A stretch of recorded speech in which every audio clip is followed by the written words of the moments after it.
Bom dia! Estamos de volta com as nossas reflexões matinais à costa da manhã.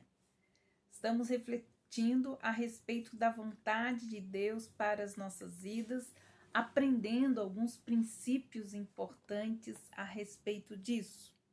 Hoje o nosso tema é o Espírito Santo e a vontade de Deus.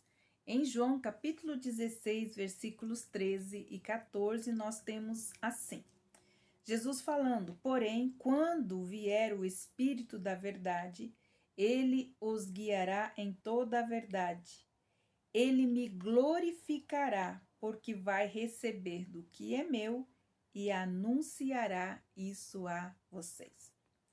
Importante sabermos que o Espírito Santo nunca vai entender mal a vontade de Deus para nós. Para que nós não percamos este propósito de saber qual é a vontade de Deus para as nossas vidas, foi que Deus enviou o Espírito Santo para habitar em nós. A tarefa do Espírito Santo, é guiar-nos de acordo com a vontade do nosso Pai. Então, ele nos capacitará a atingirmos os propósitos divinos. Assim, dependemos totalmente do Pai, não só para conhecer-lhe a vontade, mas também para sermos habilitados a fazer ou realizar aquilo que Deus tem para nós. É por isso que nós temos dito e falado como o nosso relacionamento com Ele é tão importante para as nossas vidas. E é por isso que temos que esperar, como falamos ontem, até ouvir uma palavra vinda dele a respeito dos seus propósitos e também do seu modo de agir. Nós temos um exemplo, como já falamos, Jesus é o nosso exemplo de alguém que nunca, mas nunca falhou em conhecer a vontade do seu Pai. Tudo o que o Pai intentou fazer através da vida do Filho, o Senhor Jesus fez imediatamente. Qual era a chave do sucesso desse filho em fazer imediatamente a vontade do seu pai? Ele sempre se relacionava com o pai de maneira certa. Se nós nos relacionarmos com o Pai, nosso Pai Celestial, de maneira certa, jamais haverá um momento em nossa vida em que não saberemos qual é a vontade de Deus. E jamais haverá um momento em nossas vidas que não seremos capazes de fazer a sua vontade. Em Jesus, nós temos então este modelo de uma vida singular, vivida em um relacionamento pleno de amor com o Pai. Uma vida vivida então a partir desse relacionamento de amor. Ele é para nós o exemplo perfeito. João 17:4, ele nos diz assim, falando ele com o Pai, orando ele ao Pai a nosso respeito, ele diz assim: eu te glorifiquei na terra, realizando a obra que me destes para fazer. Percebemos então que muitas vezes eu e você temos as nossas dificuldades. Ou seja, chegamos à conclusão que nós estamos longe deste padrão, desse modelo. É verdade. Mas o Cristo que viveu a sua vida em completa obediência ao Pai está totalmente hoje presente em nós através do Espírito Santo de Deus.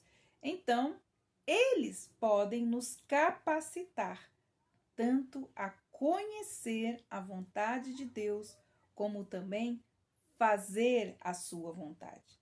Precisamos sim ajustar as nossas vidas a Deus e com perseverança exercitar o nosso relacionamento com a absoluta dependência de Deus.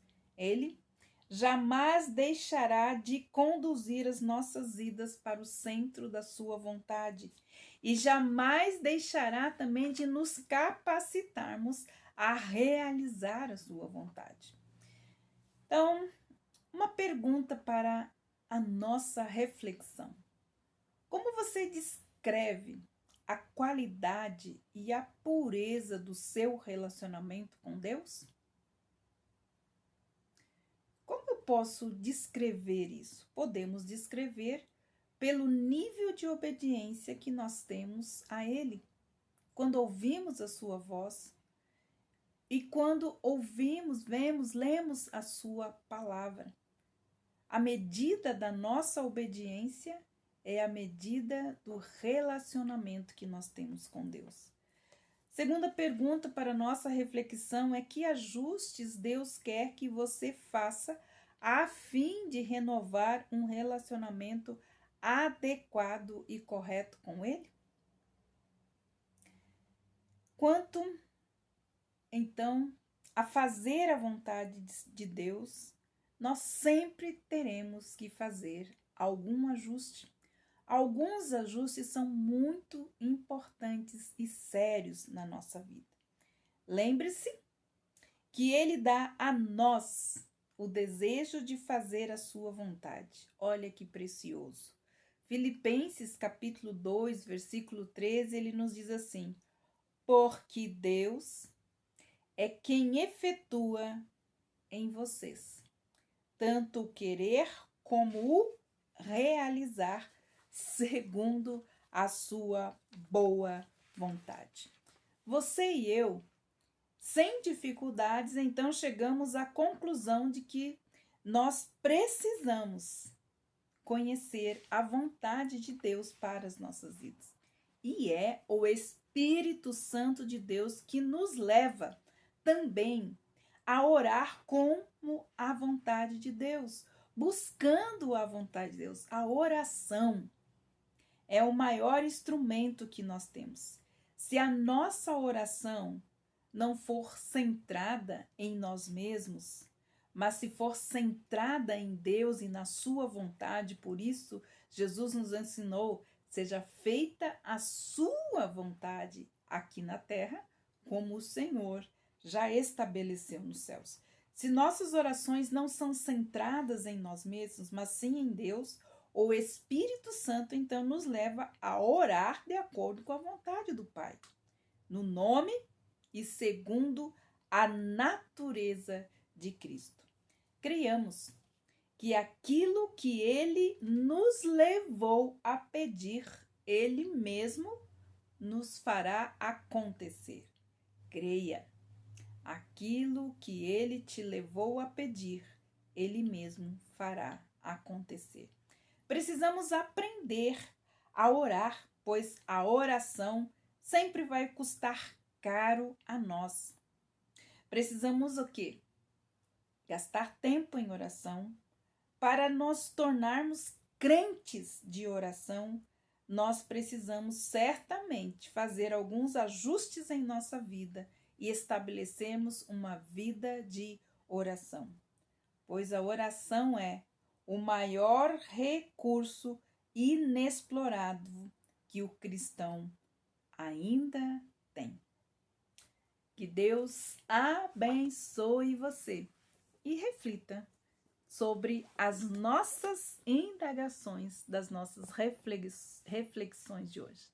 Que Deus abençoe você e até amanhã com as nossas reflexões matinais, a coça da manhã.